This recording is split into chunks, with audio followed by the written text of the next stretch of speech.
Hi. நீங்கள் பார்க்குற இந்த சாம்பாருக்கு நான் பேட்டன் வாங்கணும். ஆமாங்க, அகஸ்மாத்தாக ஒரு எதிர்பாராத விதமாக 2-3 காய்களை போட்டு நான் வச்சேன். அவ்வளவு அற்புதமான ருசி. சில நேரங்களில் ஹோட்டலில் சாப்பிட்ட அந்த உணர்வு கூட வருது.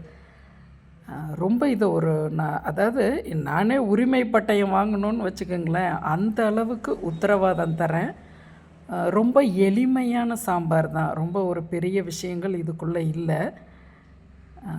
என்ன சொல்கிறது, வாங்க என்னோட இந்த உணர்வை உங்கள் கூடயும் பகிர்ந்துக்கிறேன். இன்னொரு பியூட்டி இதில் என்னென்னா, இட்லி தோசைக்கும், அதாவது டிஃபன் சாம்பாராகவும் இதை உபயோகிச்சுக்கிட்டு மதியான சாதத்துக்கும் ரொம்ப அட்டகாசமான சுவை. இது என்னையால் இந்த உணர்வை தான் உங்ககிட்ட பகிர முடியுது. 50 பருப்பு எடுத்திருக்கேன், துவரம் பருப்பு. அதுக்கு 5 கொத்தவரங்காய், இந்த கொஞ்சம் ஒரு விரல் நீளம் பரங்கிக்காய், 2 கத்திரிக்காய், சிறு வெங்காயம் 10, ஒரு தக்காளி. இவ்வளவு தான் 50 பருப்புக்கு. நீங்கள் இருக்குங்கிறதுனால நிறையாவும் போட்டுற வேண்டாம். இதில் ஒன்று குறைச்சிக்கலான்னா, கொத்தவரங்காய் நமக்கு எப்பையும் எல்லா நாட்கள்லையும் கிடைக்கிறதில்ல. கிடைக்கும் பொழுது வச்சுக்கலாம், இல்லாதப்போ தவிர்த்தும் பார்க்கலாம். 50 துவரம்பருப்பு, இது 1/2 லிட்டர் சாம்பார் வரும்.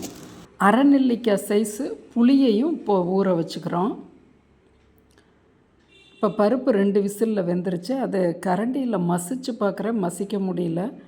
அப்புறம் ஒரு மத்துனால் நல்லா மசிச்சு எடுத்துக்கலாம். இது கொஞ்சம் உபரியாகும் சாம்பார், நல்லா மசிச்சு எடுத்துக்கிட்டோம்னா. அந்த ஓரத்தில் ஒட்டி இருக்கிறதோடையே அப்படியே கொஞ்சம் நம்ம பச்சை தண்ணியை குக்கர்லேயே விட்டு எல்லா காயும் அப்படியே பச்சையாக போட்டு வேக வைக்க போகிறோம். 2 கத்திரிக்காய் தண்ணியில் போட்டு வச்சேன். அளவுகள் 50 பருப்புக்கு அதிகமாக்க வேண்டாம். பரங்கிக்காய் பாருங்கள், ஒரு 8-9 துண்டு இருக்கும் இந்த சைஸு. நீங்கள் பருப்பு கூட எடுக்கும்போது இதெல்லாம் ஒரு கத்திரிக்காய் கொஞ்சம் எல்லாமே கொஞ்சம் கொஞ்சம் கூட்டிக்கலாம். கொத்தவரங்காய் 4 கொத்தவரங்காய் தான். ஒரு தக்காளி. இதில் நம்ம முன்னாடி சொன்ன மாதிரி கொத்தவரங்காய் சீசன் இல்லாதப்போ அதை தவிர்த்தும் நீங்கள் பார்க்கலாம். சின்ன வெங்காயம் தான் கண்டிப்பாக. 10 வெங்காயம் போட்டால் கூட போதும். அதிகமாக எதுவுமே போட வேண்டாம். கொஞ்சம் கம்மி பண்ணிக்கிட்டிங்கன்னா கூட ருசி நல்லாயிருக்கும். தண்ணி காய்கள் மிதக்க விடுறோம். கொஞ்சம் இந்த காய்க்கு தகுந்த உப்பு மட்டும் போட்டு 40% ஃப்ளேமில் ஒரு விசில் தான் விடுறோம். காய்கள் கரைஞ்சி வரக்கூடாது. பூசணிக்காய் சில சமயம் பரங்கிக்காய் கரைஞ்சால் கூட பரவாயில்ல. இப்போ புளி ஊற்றும் போது சாஃப்டானால் கூட அப்படியே நெத்தாக ஸ்டிக்கி ஆகிக்கும். பாருங்கள், கரையாமல் இருக்குது. எல்லாம் ஆனால் வெந்து வந்துருச்சு. இப்போ சாம்பார் பொடி போட்டுக்கிறோம். இதோட கொஞ்சம் வரமிளகாய் பொடியும் போட்டுக்கலாம். இது கண்டிப்பாக காஷ்மீரி மிளகாய் பொடி இல்லை, வரமிளகாய் பொடி. கொஞ்சம் அந்த கரைச்ச புளியை விடுறோம். இந்த சாம்பாருக்கு தேவையான உப்பை போடுறோம். ஏன் காஷ்மீரி மிளகாய் பொடி நான் அவ்வளவுக்கா சேர்க்குறதில்லன்னா, டேஸ்ட்டு கண்டிப்பாக அது கம்மியாகுது நான் பார்த்துட்டேன். இப்போ சட்டியில் கடுகு, உளுந்தம்பருப்பு, கருவேப்பிலை போட்டு தாளிதானோன்னு இந்த கூட்டி வச்சுருக்கோம் இல்லையா சாம்பார் கலவைகள், இந்த காய் கலவைகளை ஊற்றிடுறோம்.